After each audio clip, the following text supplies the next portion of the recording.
नमस्कार दोस्तों, आप लोग का स्वागत है आपके अपने इस यूट्यूब चैनल लक्ष्य सिविल सेवा संस्थान दिल्ली में। दोस्तों, आज जो है हम लोग चाइल्ड डेवलपमेंट के का प्रीवियस ईयर कुछ क्वेश्चन सॉल्व करेंगे और इस क्वेश्चन को सॉल्व करके हम लोग ये सीखने की कोशिश करेंगे कि जैसे इससे पहले मैं आप लोग को करीब 8-10 टॉपिक का टॉपिक वाइज जो चाइल्ड डेवलपमेंट में सिलेबस में दिया हुआ है, मैं दूसरे टीचर की तरह आप लोगों को ये नहीं बोलूँगा कि फ़लाना या फ़लाना बुक पढ़ना है या ये ऐसे पढ़ लीजिए आपको सक्सेस श्योर है। देखिए, सक्सेस आपको किसी बुक या कोई टीचर नहीं दिलाता। मैं भी ये कह रहा हूँ कि आपको बस रास्ता दिखा सकता हूँ और मेन काम आपको खुद से करना है। खुद क्या करना है, देखिए जो सिलेबस मैंने दिया, जो टॉपिक वाइज मैंने आपको कुछ कंसेप्ट दिया, वो आप देख कर के सिर्फ आपका कंसेप्ट और आपकी जो है सोच बाल विकास के बारे में कि कैसे सोचना है मुझे वो डेवलप करना है। उसके बाद जो अगर आप क्वेश्चन पे प्रैक्टिस करते हैं तो आपके लिए ये बहुत ही अच्छा होगा, क्योंकि आप क्वेश्चन जब प्रैक्टिस करेंगे तो आपके अंदर खुद एक गुण डेवलप हो जाएगा कि आप क्वेश्चन के साथ एग्ज़ाम में कैसे टैकल करते हैं। देखिए, एग्ज़ाम में क्या होता है कि आपके पास कम समय में इन क्वेश्चन को सॉल्व करना होता है। तो जब आपके पास समय कम है, उस कम समय में आपको सोचना है। और ये देखिए, एग्ज़ाम में जो है आपको 2.5 घंटे का समय देता है, उसी 2.5 घंटे में 150 मिनट देता है। उसी 2.5 घंटे में आपको क्या होता है कि आपको जब आपको इन करना है, उसके बाद जो आपको सिग्नेचर के लिए आएगा, मतलब कुछ कुछ वेरिफिकेशन होता है वो करने के लिए आएगा। उसके बाद आपको OMR शीट भरना है, नाम भरना होता है, डेट ऑफ बर्थ भरना होता है, फादर नेम भरना होता है, फादर या मदर नेम भरना होता है। उसके बाद जो आपको क्या पूछा जाएगा वहाँ पर लैंग्वेज चूज करना होता है। उसके बाद आपको 150, अगर 150 क्वेश्चन है तो उस 150 क्वेश्चन का जो बबल होता है उसको फिल करना होता है। तो इसमें जो है आपका कम से कम आधा से 1 घंटा तो इसी में चला जाता है। बचता आपके पास 1.5 घंटा का समय। उस 1.5 घंटा में 150 क्वेश्चन को पढ़ना है, समझना है और फिर जो मतलब करेक्ट आंसर है वहाँ तक आप लोगों को पहुँचना है, तभी आपका सक्सेस जो है श्योर हो पाता है। तो इसके लिए जो आपको क्वेश्चन को पकड़ना, क्वेश्चन को सॉल्व करना, क्वेश्चन में जो है छिपी जो गलतियां उसको ढूंढ के सही उत्तर पर पहुंचना है। इसके लिए आपको ये गुण तभी डेवलप हो पाएगा जब आप लोग क्वेश्चन के साथ प्रैक्टिस करेंगे। अगर आप मेरे साथ हैं तो मैं अब जो है पर डे एक एक सेट लेके आऊँगा। सबसे पहले तो मैं इस पे काम करना चाह रहा हूँ कि आपका जो सेट है प्रीवियस ईयर, जैसे मैं ये अभी जो लिया हूँ, ये जो है आपका 2015 का 20 सितंबर 2015 का सेट होगा। कब का होगा याद रखिएगा, 20 सितंबर से शुरू कर रहा हूँ, 20 सितंबर 2015 से, और ये 2019 तक जाएगा आपका। इस बीच में आपका जितना भी सेट होगा, कम से कम 10 से 12 सेट होगा, वो सारा सेट मैं करवा दूंगा। ठीक, उसके बाद जो है प्रैक्टिस सेट भी आप लोगों को अवेलेबल करवाऊंगा। तो आपको जो है, चलिए ज़्यादा टाइम न लेते हुए अभी जो है मैं आज आपको ये फर्स्ट प्रैक्टिस सेट करवा दे रहा हूँ। आप लोग को अच्छा लगता है तो आप लोग लाइक करें और सब्सक्राइब करें और कमेंट करके ज़रूर बताएं कि ये जो है सेशन आप लोगों को कैसा लगा। आप लोग के लिए अगर हेल्पफुल होता है तो मैं इसी तरह से आगे भी करता रहूँगा। अगर हेल्पफुल नहीं है तब तो बात आगे करने की ज़रूरत ही नहीं है। तो चलिए इस वीडियो में आपका समय न लेते हुए आज का वीडियो शुरू करता हूँ। देखिए, फर्स्ट क्वेश्चन कह रहा है आपका, कह रहा है कि एक समावेशी कक्षा में किसे शिक्षिका की सबसे महत्वपूर्ण भूमिका है। तो अगर देखिए यहाँ समावेशी कक्षा की बात कर रहा है, देखिए समावेशी कक्षा आपको समझने के लिए मैं अभी नहीं समझाऊंगा, क्योंकि ये सेट है 30 क्वेश्चन का, तो अधिक समय नहीं ले सकते हैं। अगर आपको ये समझना है तो आपको जो है मेरे द्वारा जो चाइल्ड डेवलपमेंट का जो भी टॉपिक दिया हुआ है, 10-15 टॉपिक मैंने जो पढ़ाया है, आप प्ले लिस्ट में जाके उसका, सबसे पहले तो मैं डिस्क्रिप्शन में लिंक दे दूँगा, और आप या चैनल पे जाके प्लेलिस्ट में जाके चाइल्ड डेवलपमेंट फॉर CTET ऐसा लिखा हुआ, आप उसमें जा कर के आराम से देख सकते हैं। 10-15 टॉपिक है, उसको आप देख लेंगे तो आपका जो कंसेप्ट है चाइल्ड डेवलपमेंट के बारे में, बाल विकास शिक्षा शास्त्र के बारे में, वो बिल्कुल क्लियर हो जाएगा। उसके बाद जो है आप एक क्वेश्चन सॉल्व करने का गुण आप में डेवलप हो जाएगा, क्योंकि आपके पास कंसेप्ट है और आप क्वेश्चन सॉल्व कर सकते हैं। तो देखिए यहाँ बातें थी समावेशी कक्षा की। क्या कह रहा है कि कोई समावेशी कक्षा है, उसमें कह रहा है किसी शिक्षिका की सबसे महत्वपूर्ण भूमिका क्या होनी चाहिए। ठीक है, तो भूमिका क्या है चलिए देख लेते हैं। आगे कह रहा है आपका ऑप्शन फर्स्ट है, यह सुनिश्चित करना कि शिक्षिका कक्षा को मानक निर्देश दे रही है। देखिए मुझे इसको ऑप्शन में जो है यहाँ पर पूरा ऑप्शन मैंने पढ़ा, लेकिन मुझे पूरे से कोई मतलब नहीं है। यहाँ कह रहा है कि मानक निर्देश। देखिए जब हम लोग चाइल्ड डेवलपमेंट की बात कर रहे हैं तो मानक निर्देश का मतलब है कुछ एकदम लिमिटेड बात है, मतलब जो निर्देश होता है कि ये बात बोल दी उसी पे करना है, तो ये मानक निर्देश। मैं शब्द देख करके इस क्वेश्चन को, इस ऑप्शन को जो अभी कट करके रखूँगा। चलिए नेक्स्ट ऑप्शन सेकेंड देख लेते हैं। कह रहा है कि बच्चे के माता पिता के व्यवसाय को जानना। देखिए पूरा पढ़ने की ज़रूरत नहीं है। कह रहा है कि शिक्षिका प्रत्येक बच्चे के भावी व्यवसाय को जान सके। देखिए जब ये कह रहा है कि माता पिता के व्यवसाय को जानना, देखिए बाल विकास में जो है बच्चे के माता पिता के व्यवसाय से उनके गरीबी अमीरी से कोई मतलब नहीं है। तो चलिए इस ऑप्शन को भी मैं कट करूँगा। नेक्स्ट है, कह रहा है कि सुनिश्चित करना कि प्रत्येक बच्चे को अपनी संभावना को प्राप्त करने का अवसर मिले। देखिए ये बातें मुझे थोड़ी अच्छी लगी, तो इसीलिए मैं इसको अभी एकदम टिक आउट नहीं करूँगा, लेकिन इसको भी मतलब आंसर में जो आप रख सकते हैं। और आगे बढ़ के जो नेक्स्ट ऑप्शन है उसको आप देखिए। कह रहा है कि कक्षा के लिए ऐसी योजना बनाना कि प्रत्येक बच्चा समान गति से आगे बढ़े। देखिए ये बातें हो सकती है आपके आंसर के लिए, ये बातें, क्योंकि कक्षा के लिए ऐसी योजना बनाने की प्रत्येक बच्चे एक समान गति से आगे बढ़े। बच्चों को तो आगे बढ़ना ही है, लेकिन देखिए एक ऐसी योजना बनाना कि प्रत्येक बच्चा समान गति से आगे बढ़े। देखिए बच्चे आपके क्लास में भी होंगे, उन्हें आगे बढ़ना है और बढ़ते भी हैं, लेकिन सभी बच्चे समान गति से ही आगे बढ़े, ये बातें जो है मतलब सत्य नहीं और कभी हो नहीं सकता। इसीलिए थर्ड ऑप्शन जो इसका है वो सबसे अच्छा मुझे लग रहा है, और इसीलिए इसका थर्ड ऑप्शन ही सही होगा। देखिए यहाँ पर अगर आप समावेशी कक्षा नहीं भी जानते थे तो भी आप यहाँ पर आंसर टिक कर सकते थे, क्योंकि देखिए लेकिन आपको चाइल्ड डेवलपमेंट के बारे में कुछ बातें जाननी ज़रूरी है, क्योंकि यहाँ मानक निर्देश है जो है, अगर आप इसके बारे में समझ लेते हैं, यहाँ माता पिता के व्यवसाय के बारे में कि ये बातें नहीं करनी चाहिए, और ये बातें, तो आप अपने आंसर तक अच्छी तरीके से जा सकते हैं और आप बिल्कुल सबसे सटीक आंसर पर जाते हैं। देखिए नेक्स्ट आपका सेकेंड क्वेश्चन कह रहा है कि अपनी कक्षा के बच्चों को उनकी अपनी अवस्थाओं को बदलने में आप किस प्रकार, एक बार रिपीट कर देता हूँ। कह रहा है कि अपनी कक्षा के बच्चों को उनकी अपनी अवधारणाओं को, उनकी बच्चों की जो अपनी अवधारणाएं हैं को बदलने में आप किस प्रकार सहायता करेंगे। आपकी कक्षा में जो बच्चे हैं वो जो सोचते हैं, उनकी जो अवधारणाएं हैं उनको बदलने में आप किस प्रकार सहायता करेंगे। देखिए क्वेश्चन ये रहा आपका, और ऑप्शन जो है कह रहा है कि बच्चों को सूचनाएं लिखकर उन्हें याद करने को कहेंगे। देखिए पूरा मुझे पढ़ने की ज़रूरत नहीं है और पूरा समझने की भी ज़रूरत नहीं है, यहाँ पर जो बस इतने लिख कर उन्हें याद करने को कहेंगे। तो जब ये याद वाली शब्द आएगी तो चाइल्ड डेवलपमेंट में याद करने को कभी प्रोत्साहित नहीं किया गया है, किसी भी मनोविज्ञानी के द्वारा ऐसा नहीं बोला गया है।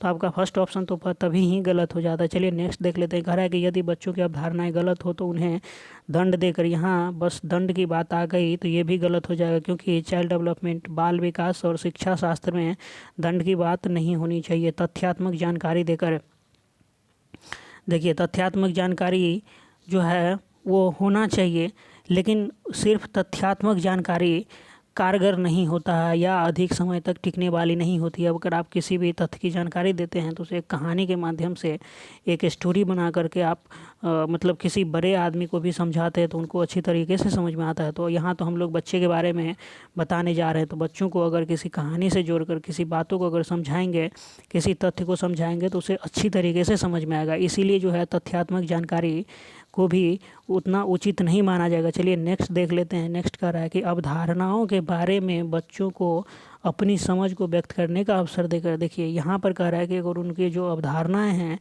कह रहा है के बारे में बच्चों को अपनी समझ को व्यक्त करने का अवसर देकर। बिल्कुल सही बात है, उनकी जो अवधारणाएं हैं अगर उसको जो है व्यक्त करने का अवसर देंगे तो वो और अच्छी तरीके से निखर के सामने आ सकता है। इसीलिए इसका जो है फोर्थ ऑप्शन सही होगा, सेकंड का फोर्थ ऑप्शन सही होगा। देखिए मतलब इसमें जो आपको सारी बातें नहीं पता है, लेकिन फिर भी अगर आपको क्वेश्चन छांटने का आप में गुण है, ऐसा आप में स्किल डेवलप है, तो आप जो है अपने सही आंसर तक पहुंच सकते हैं। चलिए नेक्स्ट है, आपने जितना क्या टॉपिक वाइज आप कितना कंसेप्ट क्लियर है नहीं है, मैं उसको अभी चर्चा भी नहीं करूँगा आपको, लेकिन देख लेना चाहिए। आप अंदर में जाके, मैं डिस्क्रिप्शन में लिंक दे दूँगा या प्ले लिस्ट में जाके देख लीजिए एक बार, बहुत अच्छा होगा आपके लिए। लेकिन यहाँ जो मैं फिर भी उसके बाद ही मैं क्वेश्चन इसी तरह से सोल्व करवाऊंगा कि आपके पास अगर कोई भी चीज़ आप या तो भूल जाते हैं या किसी भी चीज़ के बारे में अगर आपके पास अधिक से अधिक नॉलेज नहीं है, फिर भी आप उसको अधिक से अधिक अच्छी तरीके से और सबसे अच्छा आंसर टिक कर सकते हैं। चलिए यहाँ जो है थर्ड क्वेश्चन इसको देख लेते। कह रहा है कि जब बच्चे एक विशेष संख्या में पुस्तकें पढ़ते हैं, क्या कह रहा है कि कुछ विशेष संख्या में पुस्तकें पढ़ते हैं तो उनमें उन्हें एक प्रमाण पत्र दिया जाता है। ठीक, क्या है, जब विशेष संख्या में पुस्तकें पढ़ते हैं तो उनको एक प्रमाण पत्र दिया जाता है। यह रणनीति शायद अधिक समय तक काम न करे, क्योंकि ऐसा क्यों हो सकता है। तो चलिए उस बात को देख लेते। कह रहा है कि यह संभवतः बच्चों को प्रमाण पत्र प्राप्त करने के लिए पुस्तकों को पढ़ने की तरफ ले जा सकती है। क्या हो सकता है, बच्चों को जो है प्रमाण पत्र प्राप्त करने के लिए पुस्तकों को पढ़ने की तरफ उत्सुक कर सकता है, ले जा सकता है।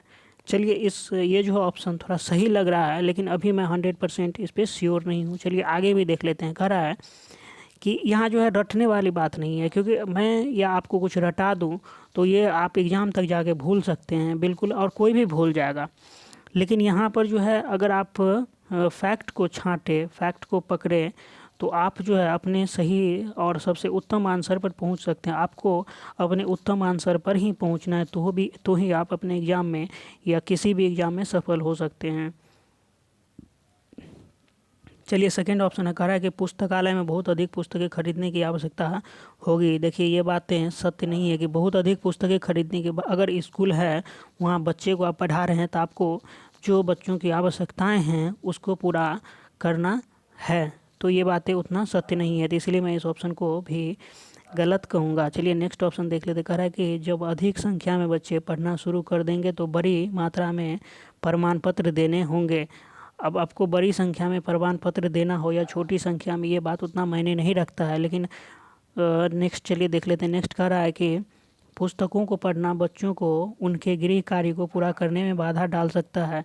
बिल्कुल नहीं, क्योंकि अगर आप बच्चे को पढ़ने का गुण डेवलप कर देंगे तो उसमें खुद कुछ सीखने कुछ करने की आदत डेवलप हो जाएगी, तो ये गृह कार्य में बाधा इतना, तो इसीलिए इसका जो फर्स्ट ऑप्शन ही होगा वो ही सबसे उत्तम आंसर माना जाएगा। देखिए एक बार फिर से देख लेते हैं। यह संभवतः बच्चों को प्रमाण पत्र प्राप्त करने के लिए जो है पुस्तकों को पढ़ने की तरफ ले जा सकती है, यही बातें सत्य होगा। चलिए इसका फोर्थ ऑप्शन देख लेते हैं। चलिए फोर्थ क्वेश्चन जो क्या कह रहा है कि देखिए अभी जो है लॉकडाउन चल रहा है और लॉकडाउन में मेरा माइक ख़राब हो चुका है, इसीलिए जो है मतलब बिना माइक का ही काम चलाना पड़ रहा है। एक तो मैं बहुत ज़ोर ज़ोर से बोल के आप लोगों को पढ़ा रहा हूँ, और लेकिन आप लोगों तक जो है बहुत अच्छी से तरीके से आवाज़ स्पष्ट पहुँच रही होगी, लेकिन बोल्ड आवाज़ नहीं होगा। तो आप लोग जो है फुल साउंड दे के देखें और थोड़ा कम आवाज़ में ही काम चलाएं। जैसे ही लॉकडाउन ख़त्म होता है मैं तुरंत आप लोगों के लिए माइक का व्यवस्था करूंगा।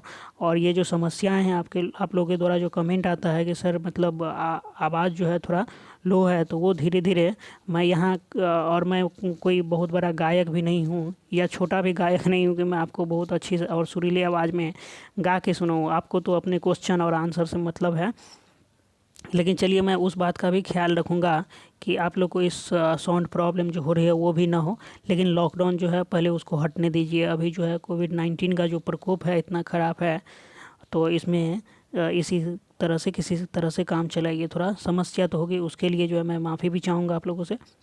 चलिए नेक्स्ट क्वेश्चन फोर्थ है। कह रहा है किसी कक्षा में शिक्षक की भूमिका है। देखिए ये क्वेश्चन जो है बस आपके बारे में है, किसी दूसरे के बारे में नहीं पूछा जा रहा है, क्योंकि आप बीएड किए हुए हैं और जो आप चाइल्ड डेवलपमेंट पढ़ रहे हैं तो श्योर है कि आप एक शिक्षक ही बनने के लिए ऐसा कर रहे होंगे। तो देखिए ये आपके बारे में ही क्वेश्चन है कि किसी कक्षा में शिक्षक की भूमिका है, तो आपकी भूमिका किसी कक्षा में क्या है, ये बातें हम क्यों बताएं भाई, ये बातें तो आपको खुद आनी चाहिए। लेकिन चलिए यहाँ मैं शिक्षक हूँ तो आप लोगों को बता दे रहा हूँ।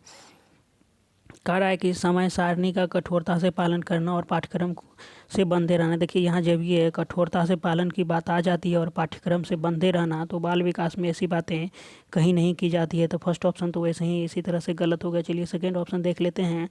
कह रहा है कि सीखने की विश्वसनीय स्थितियाँ जुटाना और शिक्षार्थियों को स्वतंत्र चिंतन की सुविधा देना। देखिए कह रहा है कि विश्वसनीय स्थितियाँ जुटाना और शिक्षार्थियों को स्वतंत्र चिंतन की सुविधा देना, ये बातें जो है सत्य लग रही है। लेकिन अभी जो है 100% इसे टिक करके आगे मैं नहीं बढ़ूँगा। इसमें जो और ऑप्शन है उसको भी देख लेते हैं। चलिए वो क्या कह रहा है। कह रहा है कि अपने ज्ञान से शिक्षार्थियों की परिपूर्ण करना, अपने ज्ञान से शिक्षार्थियों को परिपूर्ण करना और उन्हें उन्हें परीक्षा के लिए तैयार करना। देखिए, आप जो पढ़ाते हैं तो सिर्फ परीक्षा के लिए तैयार नहीं करते हैं, ठीक, उसके अपने जीवन में सभी कामों में जो आपको दक्ष बनाना है। अगर आप एक अच्छे शिक्षक हैं तो आपकी, तो ये थर्ड ऑप्शन भी जो है आपका गलत हो जाएगा। चलिए नेक्स्ट देख लेते हैं। फोर्थ ऑप्शन जो क्या कह रहा है कि कह रहा है कि सीधे तरीके से ज्ञान पहुंचाना और शिक्षार्थियों को सही उत्तरों के लिए तैयार करना। बिल्कुल, देखिए, सिर्फ सही उत्तरों के लिए तैयार करना आपका कर्तव्य नहीं है, इसीलिए ये भी गलत हो जाएगा। तो आपका फर्स्ट गलत हो गया, सेकंड भी गलत, सॉरी थर्ड भी गलत है और फोर्थ भी गलत है। तो सेकंड जो आपका वैसे ही आंसर हो जा रहा है। चलिए, तो इसका फोर्थ का सेकंड ऑप्शन सही होगा। चलिए फिफ्थ क्वेश्चन देख लेते हैं। फिफ्थ क्वेश्चन कह रहा है कि निम्नलिखित में से कौन सा कथन बच्चों की त्रुटियों के संबंध में सबसे उपयुक्त है। तो देखिए, क्वेश्चन सिंपली है कि बच्चों, कौन सा कथन बच्चों की त्रुटियों के संबंध में सबसे उपयुक्त है। देखिए, मैं आप लोगों से एक बात और बोल दूं कि अगर मैं जैसे समझाने के क्रम में कुछ ज़्यादा बोल रहा हूं या इतना मुझे नहीं समझाना चाहिए, लेकिन मुझे तो लगता है कि अधिक से अधिक आप लोगों को जितना अच्छी तरीके से समझा दूँ उतना ज़्यादा बेटर है आपके लिए। और अगर आप लोगों को लगता है कि इतना अगर मैं नहीं समझाऊँ तो आप मुझे कमेंट करके बोल सकते हैं, या मतलब अगर मैं फास्ट बोल रहा हूँ या धीरे बोल रहा हूँ तो आप लोगों को जो है यूट्यूब में थोड़ा स्पीड कम और ज़्यादा करने की सुविधाएं हैं, तो आप वहाँ से कम और ज़्यादा करके देख सकते हैं। कह रहा है कि कौन सा कथन बच्चों की त्रुटियों के संबंध में सबसे उपयुक्त है। चलिए और आपका जो है आंसर देख लेते हैं। कह रहा है कि गलतियों से बचने के लिए बच्चों को शिक्षक का अनुकरण करना चाहिए। देखिए, यहाँ अनुकरण की बात आती है तो ये बिल्कुल गलत हो जाएगा। कह रहा है कि बच्चों की गलतियों को गंभीरता से लिया जाना चाहिए और उन्हें कठोर दंड, जब ये कठोर दंड की बात आएगी तो मैं आगे पढ़ूंगा ही नहीं, और ये भी आपका गलत हो जाएगा। बच्चे गलतियाँ करते हैं क्योंकि उनमें विचार करने की क्षमता नहीं है। देखिए, ये जो बातें यहाँ कही जा रही है कि बच्चे गलतियाँ करते हैं क्योंकि उनमें विचार करने की क्षमता नहीं है, ये बातें कुछ हद तक सही है, लेकिन मैं इसे 100% सत्य नहीं मान के चलूँगा। चलिए आपका नेक्स्ट ऑप्शन देख लेते। कह रहा है कि बच्चों की गलतियाँ एक खिड़की के समान होती है और यह जानने के लिए कि वे किस प्रकार सोचते हैं। देखिए, ये सबसे उत्तम आंसर होगा, क्योंकि आप इसमें देख सकते। कह रहा है कि बच्चों की गलतियाँ एक खिड़की के समान, अगर कोई बच्चा गलतियाँ करता है तो उसके पीछे कोई ना कोई रीज़न होता है, कोई ना कोई कारण होती है, और यह जानने के लिए कि वे किस प्रकार से सोचते हैं। तो बिल्कुल ये सही बातें हैं। इससे थर्ड से जो है फोर्थ ऑप्शन आपका ज़्यादा महत्वपूर्ण है, तो आपका इसका जो है फिफ्थ का 4 ऑप्शन सही हो जाएगा। चलिए आपका 6 नंबर क्वेश्चन देख लेते। कह रहा है कि आकलन शिक्षण अधिगम प्रक्रिया का अभिन्न अंग है, क्योंकि आकलन जो होता है, आकलन करना शिक्षण अधिगम प्रक्रिया का अभिन्न अंग होता है। क्योंकि देखिए, ये जो है आकलन और शिक्षण अधिगम प्रक्रिया का कंसेप्ट मैंने आपको जब टॉपिक वाइज में आपको लेक्चर मतलब दे रहा था, पीडीएफ प्रोवाइड करवा रहा था, तो उसमें दिया जा चुका है। तो आपको वहाँ से जा कर के इसके बारे में थोड़ा कंसेप्ट क्लियर कर लीजिए वहाँ से, और फिर आप जो है एक यहाँ पर क्वेश्चन समझने के लिए, पढ़ने के लिए और क्वेश्चन का आंसर जानने के लिए आपके लिए तब ये ज़्यादा बेटर होगा। तब आप अच्छी तरीके से आपका कंसेप्ट क्लियर होगा और आप अच्छी तरीके से समझ सकते हैं। तो देखिए, यहाँ पर कहा जा रहा है कि आकलन शिक्षण प्रक्रिया का अभिन्न अंग है, क्योंकि आकलन क्यों है अभिन्न अंग। तो चलिए वही ऑप्शन देख लेते हैं। चलिए फर्स्ट आपका कह रहा है कि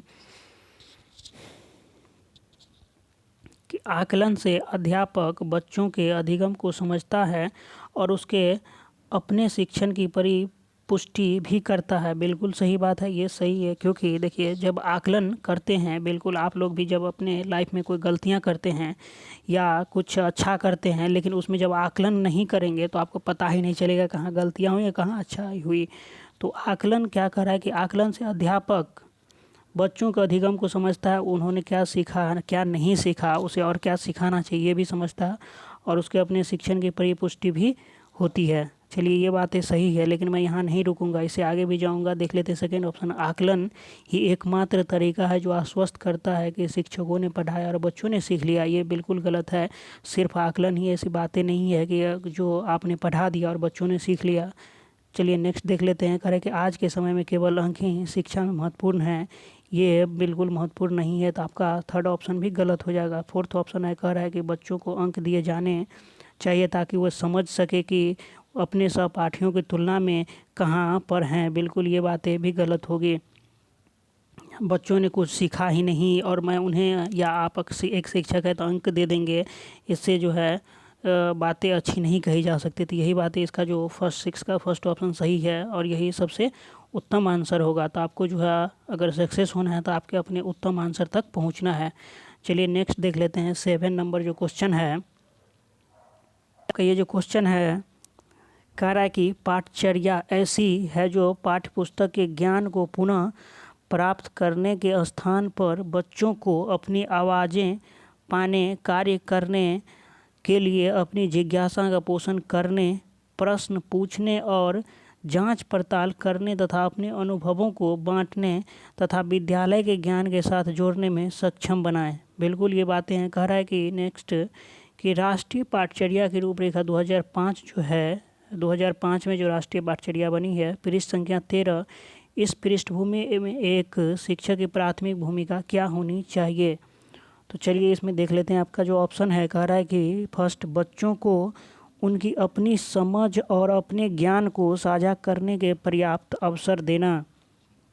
चलिए ये बातें अच्छी लगी, सही भी लग रही है। तो नेक्स्ट देख लेते। कह रहा है कि बच्चों के अनुभवों को निरस्त कर पाठ्यपुस्तकों पर ध्यान केंद्रित करना। देखिए बच्चे के अनुभवों को निरस्त करने की बात कर रही है, इसलिए ये जो है गलत हो जाएगा।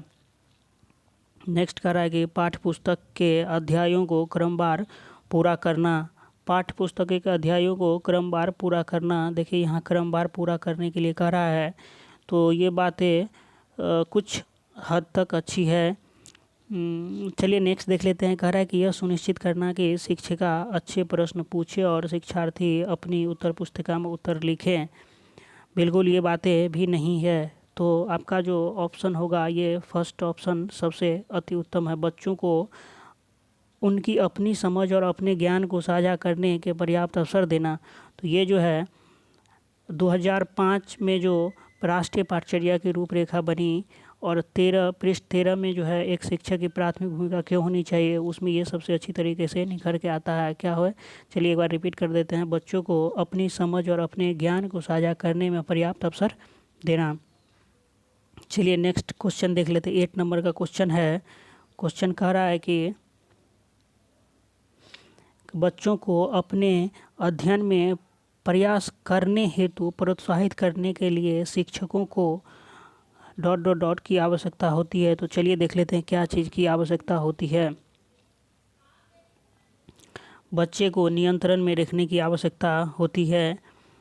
देखिए बिल्कुल ये बातें अभी 100% नहीं कही जा सकती। तो चलिए आगे देख लेते हैं। अन्य बच्चों के साथ तुलना करने के, जब ये तुलना की बात आएगी तो ये बिल्कुल गलत हो जाएगा। तुलना नहीं करना है। बच्चे को प्रेरित करने की, देखिए जहाँ तक प्रेरित की बात आएगी तो बिल्कुल सही बात है। ये प्रेरित मोटिवेशन की ज़रूरत होगी। और कह रहा है कि बच्चों को डांटना, ये बिल्कुल गलत हो जाएगा। तो आपका जो है इसके थर्ड ऑप्शन सबसे उत्तम माना जा रहा है। तो सबसे उत्तम यही होगा, बच्चे को प्रेरित करना। आपका थर्ड ऑप्शन सही होगा। चलिए नेक्स्ट 9 नंबर क्वेश्चन कह रहा है कि भावनाओं, अधिगम और अभिप्रेरणा के संदर्भ में निम्नलिखित में से किस कथन से आप सहमत हैं। देखिए इस क्वेश्चन को कह रहा है कि भावनाओं, अधिगम और अभिप्रेरणा के संदर्भ में निम्नलिखित में से आप किस कथन से आप सहमत हैं। चलिए देख लेते हैं। इसका ऑप्शन कह रहा है कि सीखने के लिए भावनाओं को अलग रख देना चाहिए। देखिए भावनाओं को अलग रख देना चाहिए, बिल्कुल ये नहीं। अगर भावनाएं सीखने की नहीं होगी तो आप किसी को या आप खुद भी नहीं सीख सकते हैं। सेकेंड कह रहा है कि प्रेरणा और सीखने के साथ भावनाएं घनिष्ठ रूप से जुड़ी हुई है। ये बिल्कुल सही है। कोई अगर आपको प्रेरित करता है, मोटिवेट करता है और सीखने के लिए भावनाएं घनिष्ठ रूप से ये जुड़ी हुई है तो ही आप अच्छी तरीके से सीख सकते हैं। नेक्स्ट है कह रहा है कि सीखने के लिए प्रेरित करने में भावनाओं की कोई भूमिका नहीं होती। देखिए यहाँ भी कह रहा है कि भावनाओं की कोई भूमिका नहीं होती, तो ये भी ऑप्शन आपका सही नहीं है, ये गलत हो जाएगा। चलिए कह रहा है कि कुछ नया सीखना इस पर निर्भर करता है कि उसमें हम कितना निपुण हैं। ये बिल्कुल गलत बात है, क्योंकि अगर आप कुछ नया सीखना चाहते हैं तो नया तभी लोग सीखता है जब उसमें आप निपुण नहीं हैं। तो ये बातें भी आपका गलत हो जाएगा। तो देखिए आपका फर्स्ट ऑप्शन भी गलत हो गया, थर्ड भी गलत हो गया और फोर्थ भी गलत हो गया। तो आप जो है ऑटोमेटिकली सेकेंड ऑप्शन में टिक कर सकते हैं और आपका सबसे उत्तम आंसर जो वो सेकेंड ही होगा। चलिए नेक्स्ट देख लेते हैं। 10th नंबर क्वेश्चन कह रहा है कि बहुविकल्पी प्रश्न बच्चों की योग्यता का आकलन करते हैं। क्या कह रहा है कि बहुविकल्पी प्रश्न जो होता है वो बच्चों की किस योग्यता का आकलन करते हैं। तो चलिए इसमें हम लोग जो है ऑप्शन देख लेते हैं। कह रहा है कि सही उत्तर का निर्माण करने में, बिल्कुल ये जो है बिल्कुल सही उत्तर का निर्माण करने में जो बहुविकल्पी प्रश्न, ये सही नहीं होगा। नेक्स्ट है, कह रहा है कि सही उत्तर की व्याख्या करने में, व्याख्या की तो बात ही बिल्कुल गलत हो जाएगी। ये जब बहुविकल्पी प्रश्न है तो वहाँ तो व्याख्या की बात ही नहीं होती और डायरेक्ट आपको आंसर, या आप भी जो एग्ज़ाम में देखने के लिए, जब एग्ज़ाम देने के लिए जाएंगे तो आपको वहाँ व्याख्या कुछ दिया ही नहीं होगा। आपको जो है डायरेक्ट फैक्ट होगा और उसी के हेल्प से आपको अपने आंसर तक पहुंचना है। तो बहुविकल्पी प्रश्नों में व्याख्या की समस्या होती है। चलिए नेक्स्ट कर रहा है कि सही उत्तर की पहचान करने, तो ये जो है ये सही हो सकता है। और नेक्स्ट कर रहा है कि सही उत्तर का प्रत्यास्मरण करने, ये भी गलत हो जाएगा। तो आपका जो है बहुविकल्पी प्रश्न जो है बच्चों की सही उत्तर की पहचान करने की योग्यता का आकलन करता है। बिल्कुल सही बात है कि बहुविकल्पी प्रश्न में आप जैसे 4 ऑप्शन है तो आप एक उसमें छांटते हैं, तो इसका मतलब है कि सही उत्तर पहचान करने की योग्यता है उसके पास। चलिए नेक्स्ट देख लेते हैं। आपका 11th नंबर क्वेश्चन कह रहा है कि समाजीकरण की प्रक्रिया में शामिल नहीं है। देखिए यहाँ पर कह रहा है कि कोई समाजीकरण की प्रक्रिया जो होती है उसमें जो है क्या शामिल नहीं है, इसके बारे में आपको चूज करना है। तो देखिए आपका फर्स्ट ऑप्शन कह रहा है कि मूल्यों और विश्वासों का अर्जन करना। तो समाजीकरण की प्रक्रिया में मूल्यों और विश्वासों को अर्जन करना शामिल नहीं है, और इस बात को भी आप ध्यान रखेंगे। ऐसी बातें आपको चूज करना है जो समाजीकरण की प्रक्रिया में शामिल नहीं है। ठीक, तो मूल्यों और विश्वासों को अर्जन करना ये तो समाजीकरण की प्रक्रिया में शामिल है, इसका मतलब ये ऑप्शन आपका गलत हो जाएगा। देखिए गलत क्यों होगा, कह रहा है कि यहाँ पर नहीं है। अगर रहता कौन सी शामिल है तो आपका ये फर्स्ट ऑप्शन बिल्कुल सही होता, लेकिन यहाँ है कि नहीं है, तो ये तो समाजीकरण की प्रक्रिया में शामिल है, इसीलिए ये क्या हो जाएगा आपका गलत हो जाएगा। देखिए आपको यहाँ थोड़ा घुमाएगा भी क्वेश्चन, इसीलिए आपको इस बात पर भी गौर करना है। चलिए नेक्स्ट क्वेश्चन देख लेते। कह रहा है कि आनुवंशिक संरचना, आपका जो है समाजीकरण की प्रक्रिया में जो है आनुवंशिक संरचना जो है ये नहीं होना चाहिए। तो चलिए अभी जो है इसको मैं 100% नहीं मान के आगे बढ़ता हूँ। कह रहा है कि एक संस्कृति की रीतियों और मानदंडों को सीखना, ये जो है समाजीकरण की प्रक्रिया में शामिल है। कौशल का अर्जन, समाज में जो है कौशल अर्जित की जा सकती है, इसीलिए जो है क्या शामिल नहीं है। तो आनुवंशिक संरचना जो है समाजीकरण की प्रक्रिया में, आनुवंशिक क्या होता है, जो हमें अपने पूर्वजों से, अपने माता पिता से हेरिडिटी के द्वारा मिलता है, वही जो है मतलब आनुवंशिक होता है। और आनुवंशिक जो है समाजीकरण में उतना योगदान नहीं करता, इसीलिए आपका इसमें जो 11th का सेकंड ऑप्शन सही होगा, आनुवंशिक। चलिए नेक्स्ट देख लेते हैं। 12 नंबर क्वेश्चन कह रहा है कि मानसिक, देखिए यहाँ स्टार है, बहुत इंपॉर्टेंट क्वेश्चन है। मानसिक संरचनाएं जो चिंतन के निर्माण प्रखंड हैं, क्या है, चिंतन के निर्माण प्रखंड है। कौन सी मानसिक संरचनाएं, क्या है, चिंतन के निर्माण प्रखंड है। इसके लिए पियाजे ने किस शब्द या पद का प्रयोग किया है। तो पियाजे साहब ने जो है, देखिए यहाँ पर आपको डायरेक्ट इस बातों को याद रखना पड़ेगा। और इस जो मैंने आपको जब पियाजे के बारे में बताया था, पढ़ाया था, तो आपको इस बारे में बताए भी थे, तो इसलिए ये जो क्वेश्चन है थोड़ा हल्का टफ माना जाता है, क्योंकि आपको यहाँ जो है आपको डायरेक्ट फैक्ट याद रखना है कि ये नेक्स्ट है। क्या देखिए क्या है कि मानसिक संरचनाएं जो चिंतन के निर्माण में प्रखंड है, क्या है, प्रखंड है। इसके लिए पियाजे ने किस शब्द का प्रयोग किया है।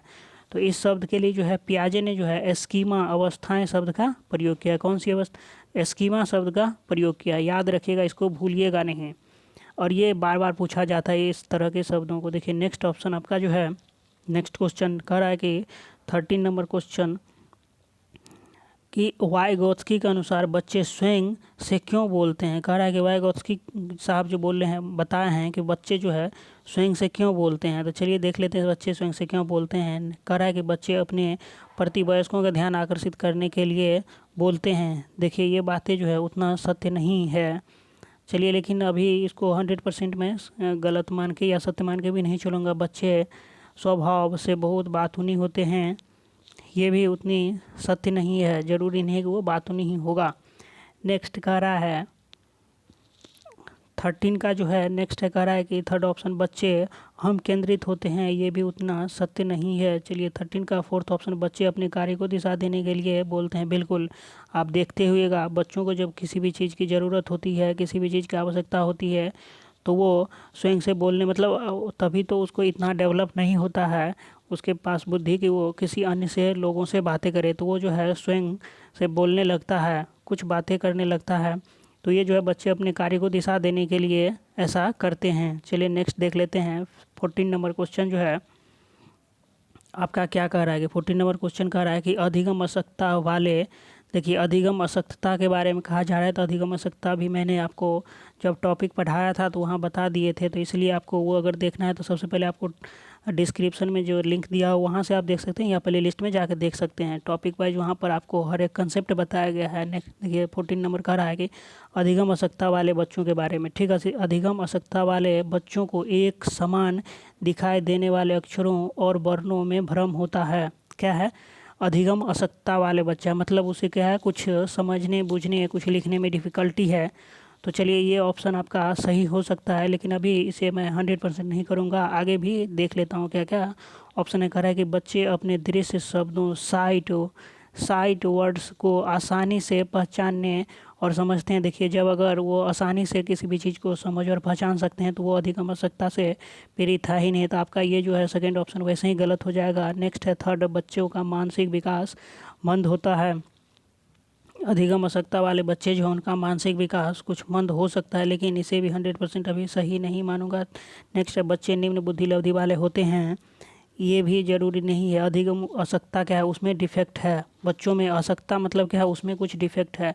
तो ये भी ऑप्शन आपका सही नहीं होगा। मानसिक विकास मंद है, ये भी सही नहीं होगा। ये जो है सबसे अच्छा ऑप्शन जो आपका 14 का फर्स्ट है, कह रहा है कि बच्चों की एक समान दिखाई देने वाले अक्षरों और वर्णों में भ्रम होता है। बिल्कुल मैं अधिगम अशक्तता के कुछ आपको बातें भी बताई थी और उसके प्रकार भी बताए थे, तो आप वो जो है सबसे पहले वहाँ जाके आप देख सकते हैं।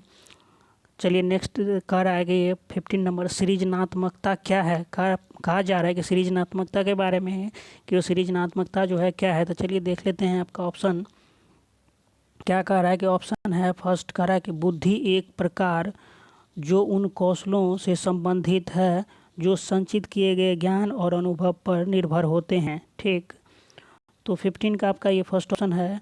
ये रिपीट कर दे रहा हूँ, क्वेश्चन आपका है सृजनात्मकता क्या है। क्वेश्चन पूछा जा रहा है सृजनात्मकता के बारे में कि सृजनात्मकता है क्या। तो बुद्धि का एक प्रकार है। सृजनात्मकता क्या है कि बुद्धि का एक प्रकार है जो उन कौशलों से संबंधित है जो संचित किए गए ज्ञान और अनुभव पर निर्भर करता है। जो जैसे आपने कुछ ज्ञान संचित किए हैं, सीखे हैं, उस पर निर्भर करता है।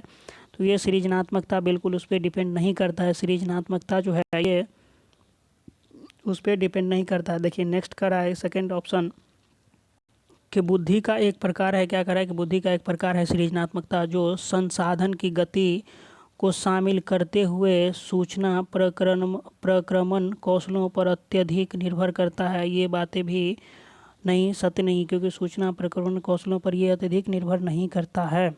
ठीक, तो ये भी आपका गलत होगा। नेक्स्ट है कि समस्याओं के मौलिक और अपसारी समाधानों को पहचानने अथवा तैयार करने की योग्यता, तो ये बिल्कुल सही लग रहा है, क्योंकि समस्याओं के मौलिक और अपसारी समाधानों को, अपसारी समाधान का मतलब होता है आप एक साइंस मतलब अपसारी का मतलब होता है कि देखिए जिसका जो क्षेत्र है सीमित नहीं है, मतलब वो एक से दो, दो से बहुत तरीकों से कर सकता है। समाधानों के पहचाने तथा तैयार करने की योग्यता, ये सही हो सकता है। लेकिन आपका फोर्थ ऑप्शन भी है, वो भी देख लेते हैं। कह रहा है कि सृजनात्मकता 200 से ऊपर की बुद्धि लब्धि, ये भी बिल्कुल गलत है, क्योंकि 130 से ऊपर की बुद्धि लब्धि को ही अति श्रेष्ठ बुद्धि में रखा जाता है। तो आपका इसमें जो है सबसे उत्तम जो है ऑप्शन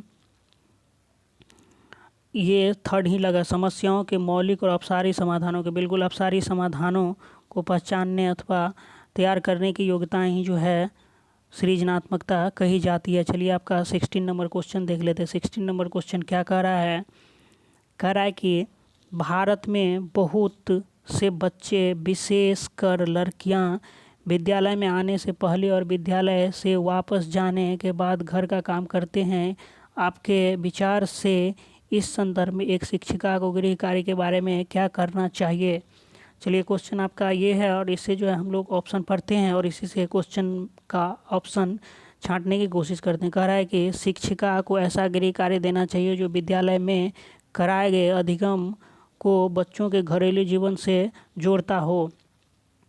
देखिए ये ऑप्शन जो है सही लग रहा है, क्योंकि अगर ऐसा होगा, शिक्षिका अगर ऐसा कार्य गृह कार्य देगी जो विद्यालय में कराए गए अधिगम से, जो विद्यालय में उन्होंने सीखा, जो अधिगम कराया, जो लर्निंग की को बच्चों को घरेलू जीवन से जोड़ता हो, तो ये थोड़ा अच्छी उनको जो है सीखने को पुष्ट कर सकता है। तो चलिए फर्स्ट ऑप्शन इसका सही हो सकता है, लेकिन मैं आगे भी पढ़ के आपको सिखा दे रहा हूँ, समझा दे रहा हूँ कि कहाँ से हम जो हैं आपके उत्तम आंसर पर पहुँच सकते हैं। शिक्षिका को सुनिश्चित करना चाहिए कि बच्चे अपना गृह कार्य पूरा करने के लिए सुबह जल्दी उठे, और देखिए सुबह जल्दी उठे और देर तक रुके, ऐसी कोई बातें नहीं है, तो ये आपका गलत हो जाएगा। थर्ड कह रहा है कि बच्चों के माता पिता उनके गृह कार्य को पूरा कराने के लिए ट्यूशन लगवाने के लिए कहिए। देखिए ट्यूशन लगवाने के लिए कहिए, ये भी बातें गलत है। उन्हें उन बच्चों को कठोर दंड देना चाहिए। देखिए जब भी कठोर दंड की बात आ जाती है तो आपका ये ऑप्शन वैसे ही गलत हो जाता है। तो इसमें जो है आपका सबसे उत्तम ऑप्शन जो है फर्स्ट ही है, तो ये फर्स्ट ऑप्शन ही आपका सही होगा। तो चलिए 16 नंबर 17 अब देख लेते हैं। कह रहा है कि एक प्रभावी कक्षा के बारे में बातें की जा रही है। कक्षा में जो है फर्स्ट ऑप्शन है, बच्चे अपने अधिगम को सुगम बनाने के लिए मार्गदर्शन एवं सहयोग हेतु शिक्षक से सहायता लेते हैं। क्या करते हैं, अपने अधिगम को सुगम बनाने के लिए, जो अधिगम कर रहे हैं, कुछ सीख रहे हैं, लर्निंग कर रहे हैं, उसे सुगम बनाने के लिए क्या करता है, मार्गदर्शन एवं सहयोग हेतु शिक्षक की सहायता लेते हैं। बिल्कुल शिक्षक का कार्य इतना ही है। अगर आप एक शिक्षक हैं या मैं आप लोगों को पढ़ा रहा हूँ, तो मैंने पहले भी आप लोग को बता दिया हूँ कि आपके सक्सेस के पीछे मेरा बस इतना ही काम है कि मैं आपका मार्गदर्शन कर सकता हूँ, आपको रास्ता दिखा सकता हूँ। इससे ज़्यादा मेरा या किसी भी शिक्षक का कोई योगदान नहीं होता है। लेकिन एक अच्छे शिक्षक का काम ये भी होता है कुछ अच्छा मार्गदर्शक बने और अच्छा मार्ग दिखाए। तो ये तो बिल्कुल सही है, लेकिन इसको अभी 100% नहीं मानेंगे। देखते हैं कि इससे उत्तम भी कोई बातें हैं या नहीं।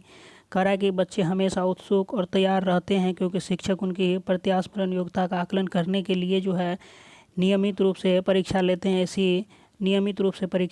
ऐसी कोई ज़रूरी बातें नहीं है, तो ये भी आपका गलत हो जाएगा। नेक्स्ट कर रहा है कि बच्चे शिक्षक से डरते हैं। क्या करते हैं, बच्चे शिक्षक से डरते हैं। देखिए जब ये बच्चे शिक्षक से डरते हैं तो आपका जो है एक अच्छे शिक्षक और की बातें नहीं है, तो ये आपका तभी ही गलत हो जाएगा। नेक्स्ट कर रहा है कि बच्चे शिक्षक का सम्मान नहीं करते। बच्चे जो है शिक्षक का सम्मान नहीं करते हैं और जैसा उन्हें अच्छा लगता है वैसा ही करते हैं, ये तो तभी ही गलत हो जाएगा। ठीक, तो 17 का जो सबसे फर्स्ट ऑप्शन उत्तम आंसर है आपका, वो फर्स्ट ही होगा। प्रभावी कक्षा में बच्चे अपने अधिगम को सुगम बनाने के लिए मार्गदर्शन एवं सहयोग हेतु शिक्षक की सहायता लेते हैं, ये आपका सबसे उत्तम आंसर होगा। चलिए 18 देख लेते हैं। कह रहा है कि ज्ञान के एक बड़े असंबद्ध भाग को प्रस्तुत करना। क्या कह रहा है कि ज्ञान के एक बड़े असंबद्ध भाग को जो है प्रस्तुत करना। चलिए ऑप्शन देख लेते हैं। आपका ऑप्शन क्या है कि अपने तरीके से जानकारी को व्यवस्थित करने में शिक्षार्थी की सहायता करेगा। क्या करेगा, अपने तरीके से जानकारी को व्यवस्थित करने में शिक्षार्थी की सहायता करेगा। ये बातें थोड़ी सही लगती है, लेकिन अभी मैं जो है आपको फिर आगे भी ऑप्शन पढ़ के दिखा दे रहा हूँ। कह रहा है कि शिक्षिका के कार्य को कठिन और शिक्षार्थियों के कार्य को आसान बनाएगा। ये बातें गलत है, क्योंकि शिक्षक के कार्य को कठिन और शिक्षार्थियों के कार्य को आसान बनाएगा, ये बिल्कुल सही नहीं है। नेक्स्ट है, कह रहा है कि शिक्षार्थियों के लिए अवधारणात्मक समझ को प्राप्त करने में कठिन बनाएगा। क्या कह रहा है कि 18 का शिक्षार्थियों के लिए जो अवधारणात्मक समझ होगी, उनकी जो अवधारणाएं होगी को प्राप्त करने को कठिन बनाएगा। चलिए ये बातें देखिए कुछ हद तक सत्य लग रही है। नेक्स्ट है, शिक्षार्थियों की प्रत्यास्मरण को आसान बनाएगा। ये बिल्कुल गलत है, क्योंकि ज्ञान के एक बड़े असंबद्ध भाग के बारे में को प्रस्तुत करना, बड़े असंबद्ध भाग को जब प्रस्तुत करेंगे तो इसमें सबसे उत्तम आंसर आपका जो है यही होगा कि शिक्षार्थियों के लिए अवधारणात्मक समझ को प्राप्त करना को जो है क्या करेगा, वो कठिन बनाएगा। नेक्स्ट 19 कह रहा है कि देखिए 19 आपका क्वेश्चन है कि क्या बच्चे इसलिए भाषा अर्जित करते हैं क्योंकि उनमें आनुवंशिक रूप से ऐसा करने की पूर्ववर्ती होती है, या उनके माता पिता प्रारंभिक अवस्था में ही उन्हें गहन रूप से सिखाते हैं? यह प्रश्न आवश्यक रूप से दर्शाता है, क्या दर्शाता है? चलिए आपका ऑप्शन देख लेते हैं। कह रहा है कि क्या विकास एक सतत प्रक्रिया है या एक असतत प्रक्रिया है?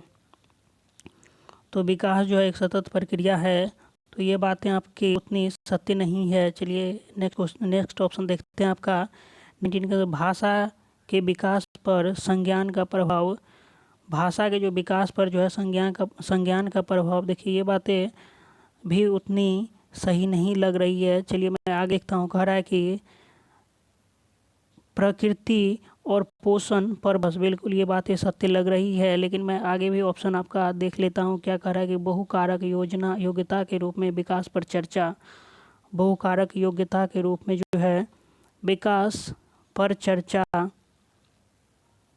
ये भी उतनी सत्य नहीं। तो आपका जो है सेकेंड थर्ड ऑप्शन ही सबसे सत्य है। कह रहा है कि प्रकृति और पोषण पर, देखिए यहाँ प्रकृति और पोषण दोनों को महत्व दिया गया, प्रकृति और पोषण पर बहस को महत्व दिया गया है। तो ये जो है 19 का आपका थर्ड ऑप्शन सही होगा। नेक्स्ट है 20।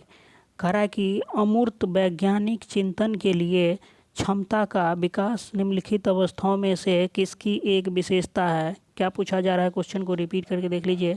अमूर्त वैज्ञानिक चिंतन, यहाँ अमूर्त चिंतन के बारे में, अमूर्त वैज्ञानिक चिंतन याद रखिएगा इस चीज़ को, ये आपके क्वेश्चन को सॉल्व करने में मदद करेगा। यहाँ पर जो चिंतन है वो किस टाइप का है? अमूर्त वैज्ञानिक चिंतन के लिए क्षमता का विकास निम्नलिखित अवस्थाओं में से किसकी एक विशेषता है? तो किस अवस्था की ये जो है विशेषता है? देखिए मूर्त संक्रियात्मक अवस्था, मैंने आपको 4 अवस्थाओं के बारे में बताया था, उसमें ये मूर्त है। औपचारिक संक्रियात्मक अवस्था है, संवेदी गतिक अवस्था और पूर्व संक्रियात्मक अवस्था है। तो इसमें जो आपका औपचारिक संक्रियात्मक अवस्था होगा इसका सबसे उत्तम आंसर, सबसे सही आंसर क्या है? औपचारिक संक्रियात्मक अवस्था में जो अमूर्त वैज्ञानिक चिंतन जो है डेवलप होता है, हो जाता है किसी बच्चे में।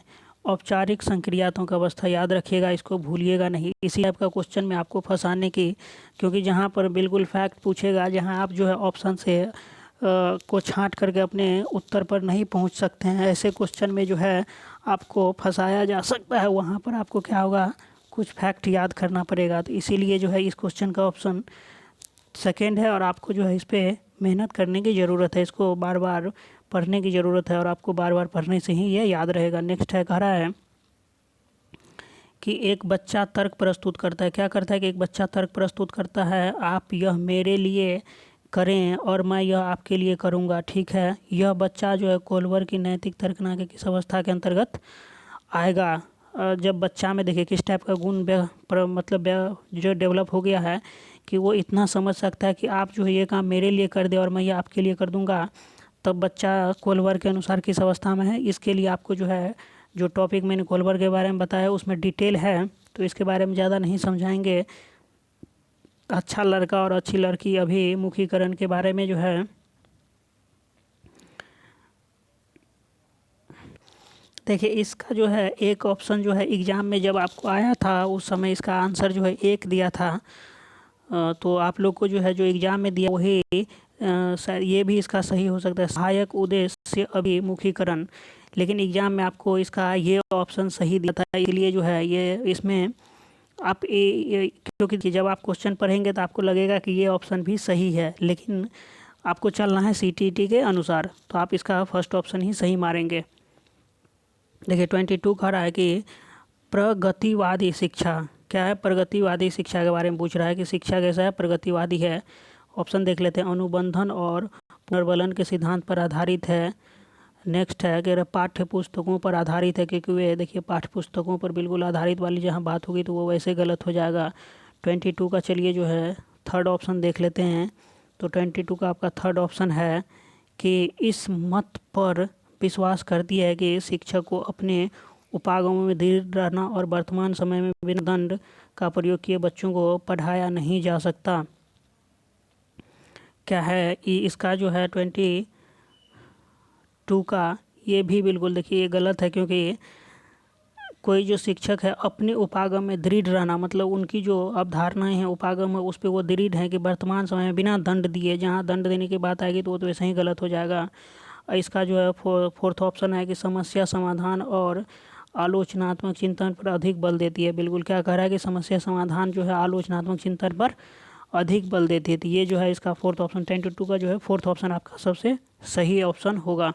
चलिए नेक्स्ट देख लेते हैं। कह रहा है कि 23 क्या कह रहा है कि विभिन्न मुद्दों और विमर्शों, क्या है, विभिन्न मुद्दे हैं और विमर्श है, उन पर जो है उनके लिए कारण प्रस्तुत करते हुए बच्चों को अपनी व्यक्तिगत राय को व्यक्त करने के लिए प्रोत्साहित करने वाले प्रश्न किसको बढ़ावा देते हैं। किन चीज़ पर जो है कोई अगर विभिन्न मुद्दे हैं उस पर जो है विमर्श कर रहे हैं तो इसके लिए कारण प्रस्तुत करते हुए बच्चों को अपनी व्यक्तिगत राय को व्यक्त करने के लिए प्रोत्साहित करने वाले प्रश्न, मतलब उनकी जो व्यक्तिगत राय है उसके लिए अगर उसको प्रोत्साहित करने वाले किस टाइप के प्रश्न होंगे, किसको बढ़ावा देते हैं। तो ये जो है बच्चे का मानकीकृत आकलन बिल्कुल मानकीकृत होगा ही नहीं, क्योंकि देखिए अगर मानकीकृत हो जाएगा किसी मानक पर डिपेंड हो जाएगा तो इसका लिमिटेशन हो जाएगा, लेकिन यहाँ जो है लिमिटेशन की बात नहीं कर रही, इसलिए फर्स्ट जो है ऑप्शन गलत हो जाएगा।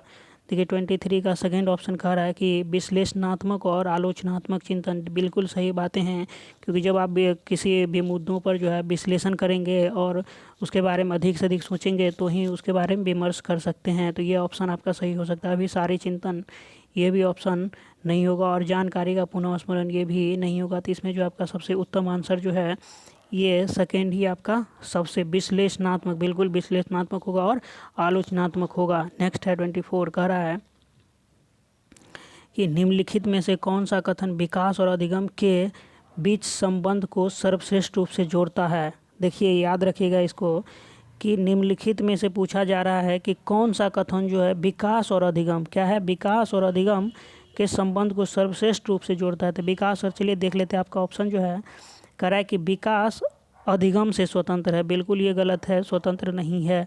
जब कोई अधिगम करेगा, सीखेगा, कुछ लर्न करेगा तो ही उसमें विकास होगा। देखिए अधिगम विकास के पीछे रहता है, ये भी बातें गलत है। कह रहा है कि अधिगम और विकास समानार्थक परिभाषिक शब्द हैं।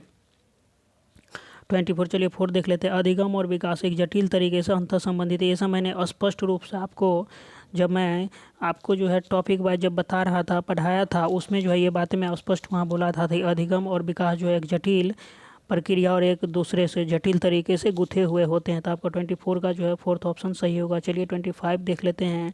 25 क्वेश्चन आपका क्या कह रहा है कि इनमें से कौन सा विकास का एक सिद्धांत नहीं है। देखिए यहाँ पर कुछ सिद्धांतें दी हुई है, इसमें पूछ रहा है कि विकास का सिद्धांत नहीं है। देखिए जब आप ये पढ़ेंगे क्वेश्चन कि इनमें से कौन सा विकास का सिद्धांत, जब हम लोग एग्जाम में ऐसा पढ़ते हैं तो नहीं पर ध्यान नहीं जाता है, लेकिन मैं आपको मतलब नहीं पर ही ध्यान ले जाने की कोशिश करूंगा। और आप अगर मुझसे पढ़ते हैं तो आपको इस तरह का गलती नहीं होगा, क्योंकि मैं बार बार जब आपको इस पर ध्यान केंद्रित करवाऊंगा तो आपका ध्यान खुद ब खुद इस तरह डेवलप हो जाएगा। देखिए इसीलिए मैं हमेशा टिक करता रहता हूँ, नहीं आपको ध्यान रखना है। देखिए विकास के जब आप ऑप्शन पढ़ेंगे तो कोई जब आपको जो पहले ऑप्शन लग जाएगा कि विकास के सिद्धांत है, वहाँ आप टिक कर देंगे, क्योंकि एग्जाम उतना समय होता नहीं है कि लोग सबको ऑप्शन जो है पढ़े। इसीलिए इस बात को ध्यान रखिए, और जो आपको लगेगा कि है वो गलत होगा, जो नहीं है वो आपका सही ऑप्शन होगा। तो देखिए विकास संशोधन योग्य होता है, तो बिल्कुल होता है, संशोधन योग्य होता है। तो ये जो है आपका ऑप्शन नहीं होगा। यहाँ पूछा जा रहा है कि नहीं है, विकास केवल संस्कृति से शासित और निर्धारित होते हैं। यहाँ बिल्कुल ये गलत है, क्योंकि सिर्फ संस्कृति से साधित नहीं होता विकास। कह रहा है कि विकास जीवन पर्यंत होता है। बिल्कुल मैंने आपको बताया भी था, वृद्धि विकास में जब अंतर बताए थे तो ये बातें स्पष्ट रूप से वहाँ बता दिए थे। देखिए नेक्स्ट है कि विकास वंशानुक्रम और पर्यावरण दोनों से संबंधित होते हैं। बिल्कुल होते हैं। अगर वंशानुक्रम अच्छा मिले और पर्यावरण न मिले तो उस बच्चे का कभी भी विकास अच्छा नहीं हो सकता है। इसीलिए आपका सेकेंड ऑप्शन जो है सबसे उत्तम आंसर होगा।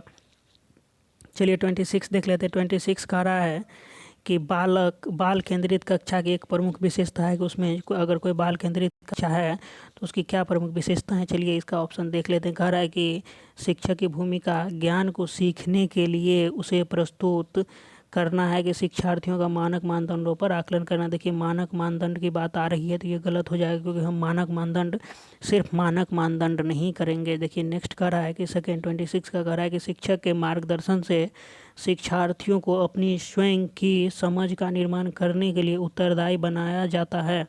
शिक्षक के मार्गदर्शन, देखिए इसको थोड़ा गौर से पढ़िए। शिक्षक के मार्गदर्शन के लिए, अगर शिक्षक है उनके मार्गदर्शन के लिए जो है शिक्षार्थियों को अपनी स्वयं की समझ निर्माण करने के लिए उत्तरदायी बनाया जाता है।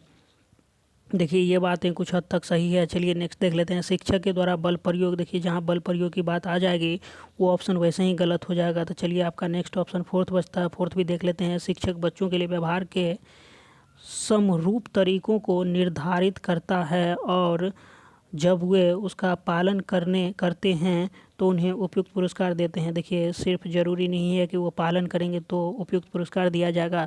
इसका मतलब आपका जो है 26 का फोर्थ ऑप्शन भी गलत हो जाएगा। तो सबसे उत्तम आंसर जो है आपका वो सेकेंड ही होगा। शिक्षक के मार्गदर्शन से शिक्षार्थियों को अपनी स्वयं की समझ का निर्माण करने के लिए उत्तरदायी बनाया जाता है। तो 26 के बाद चलिए 27 देख लेते हैं। 27 आपका कह रहा है कि बुद्धि के बारे में निम्नलिखित में से कौन सा कथन सर्वाधिक उपयुक्त है। का क्या चीज़ के बारे में पूछा जा रहा है? बुद्धि के बारे में पूछा जा रहा है कि ये जो ऑप्शन है इस निम्नलिखित में कौन सा सर्वाधिक उपयुक्त है। बुद्धि को केवल मानकीकृत बुद्धि लब्धि परीक्षणों के आयोजन के द्वारा विश्वसनीय रूप से निर्धारित किया जा सकता है।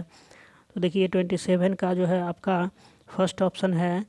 बुद्धि को केवल, यहाँ जब ये केवल ओनली वाली बात आ जाती है, देखिए जब किसी भी सब्जेक्ट में जब ओनली वाली बात आती है तो अधिकतर चांस होता है कि गलत होने का। और यहाँ पर बुद्धि के बारे में पूछा जा रहा है। बुद्धि का तो बहुत सारा आयाम होता है। तो केवल मानकीकृत बुद्धि, जब ये केवल मानकीकृत आ जाएगी तो फर्स्ट ऑप्शन आपका वैसे ही गलत हो जाएगा। 27 का देखिए सेकेंड ऑप्शन कर रहा है कि बुद्धि मूलभूत रूप से स्नायु तंत्र संबंधी कार्य प्रणाली है। क्या है? बुद्धि जो है मूल रूप से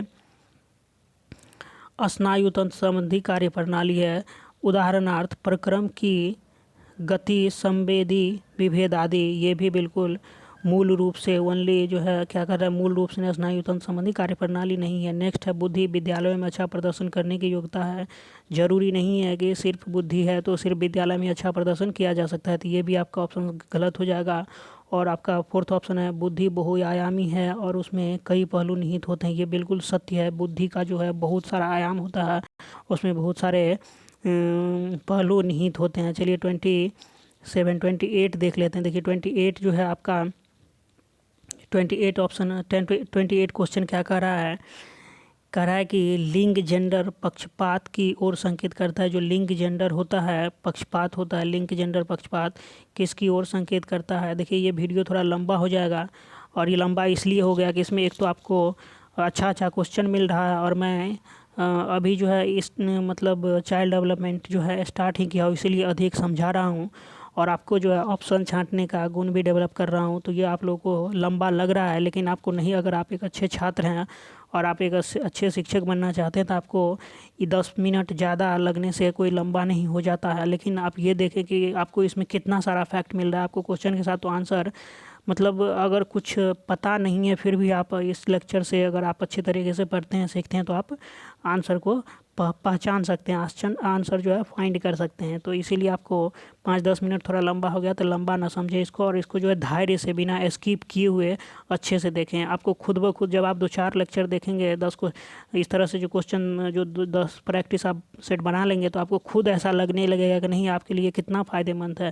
तो मैं ज़्यादा नहीं बोलूँगा, आप खुद समझदार हैं, आपको खुद ये बातें समझनी चाहिए। अगर आपको अंदर खुद ये समझ नहीं है तो फिर कोई आपका कुछ नहीं कर सकता। चलिए नेक्स्ट है 28 कह रहा है कि लिंग जेंडर पक्षपात जो है किसकी ओर संकेत करता है। तो ये जो है आपका 28 कह रहा है कि आनुवंशिक विभिन्नताएं जो लड़कों और लड़कियों में मौजूद है, ये सिर्फ आनुवंशिक विभिन्नताओं की ओर बातें नहीं है। स्त्रियों और स्त्रियोचित और पुरुषोचित विशेषताओं से सापेक्षिक रूप से स्वयं को बोध, ये भी बातें बिल्कुल सही नहीं है। नेक्स्ट है कह रहा है कि अपने सारे शरीर विज्ञान के कारण लड़कों और लड़कियों के बीच विभिन्नताओं की स्वीकृति, ये जेंडर विभिन्नता बात, ये भी बातें नहीं करते। देखिए आप जो हैं जब टॉपिक वाइज में जहाँ समझाए वहाँ पर आप जाएंगे तो जेंडर विभिन्न पक्षपात के बारे में भी बताए हैं तो वहाँ आपको अच्छी तरीके से समझ में आएगा।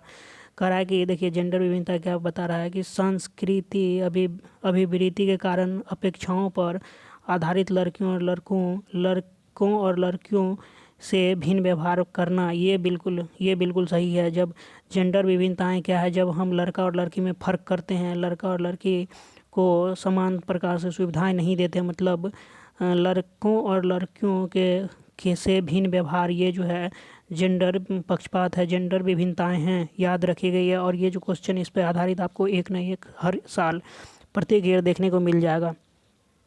29 देखिए 29 आपका क्या कह रहा है क्वेश्चन कि एक उच्च प्राथमिक विद्यालय के शिक्षक के रूप में आपके पास कक्षा में कुछ ऐसे बच्चे हैं जो प्रथम पीढ़ी के रूप में विद्यालय आ रहे हैं। आपके द्वारा निम्नलिखित में से किए जाने की संभावना सर्वाधिक है। आप निम्नलिखित में से किसे किए जाने की संभावना जो है सर्वाधिक है, तो आप क्या करेंगे, ऐसा कहा जा रहा है। तो देखिए कह रहा है कि कक्षा गतिविधि के समय और गृह कार्य के लिए उन्हें बुनियादी सहयोग और अन्य सहायता उपलब्ध कराएंगे। ये बिल्कुल सही लग रहा है। चलिए फिर भी नेक्स्ट देख लेते हैं आपका ऑप्शन क्या कह रहा है कि नेक्स्ट ऑप्शन है आपका सेकेंड, उन्हें याद करने के लिए।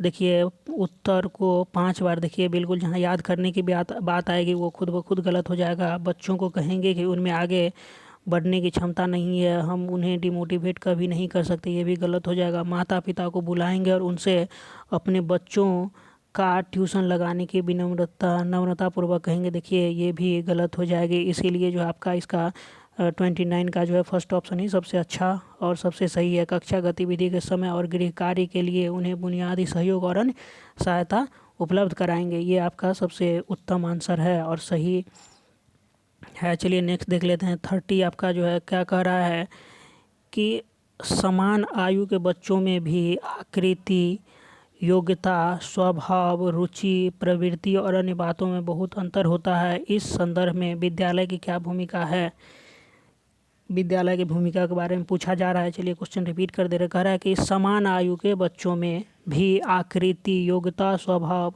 रुचि और प्रवृत्ति और अन्य बातों में बहुत अंतर होता है। ठीक इस संदर्भ में विद्यालय की क्या भूमिका होनी चाहिए। तो चलिए ऑप्शन देख लेते हैं। ऑप्शन जो है आपका कह रहा है फर्स्ट, बच्चों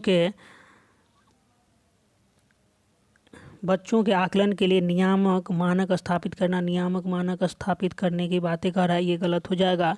निश्चित करना कि शिक्षक मानकीकृत निर्देश और पाठ्य पुस्तकों का उपयोग करे, बिल्कुल यहाँ पर कह रहा है कि मानकीकृत निर्देश, ओनली मानकीकृत निर्देश जहाँ होगा वो भी गलत हो जाएगा। सुनिश्चित करना कि सभी बच्चों का विकास एक ही प्रकार से हो। देखिए सभी बच्चों का विकास सिर्फ एक प्रकार से नहीं हो सकता, क्योंकि दुनिया में बहुत सारे लोग हैं, सभी का विकास एक जैसा नहीं हो सकता है।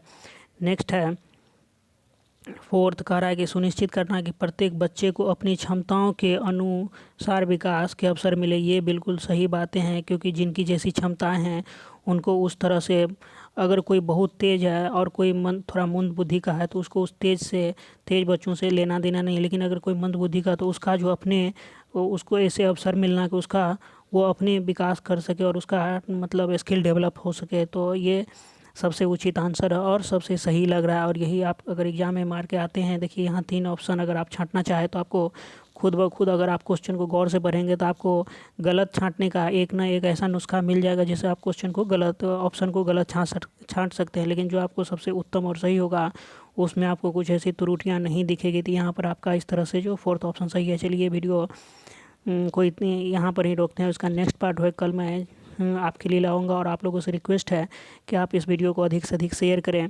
और अगर आप इस चैनल पर नए हैं तो आप इस चैनल को सब्सक्राइब कर लें। वीडियो अच्छा लगता है तो आप लाइक कर लें। और अगर किसी भी तरह की समस्या तो आप मुझे कमेंट कर सकते हैं। और किसी अदर सब्जेक्ट का भी आप लोगों को अगर जल्दी वीडियो चाहिए तो आप मुझे कमेंट करके बता सकते हैं। मैं जल्दी आप लोग के लिए वीडियो लाऊंगा। चलिए इस वीडियो में इतना ही। आपका दिन शुभ हो, तब तक के लिए धन्यवाद।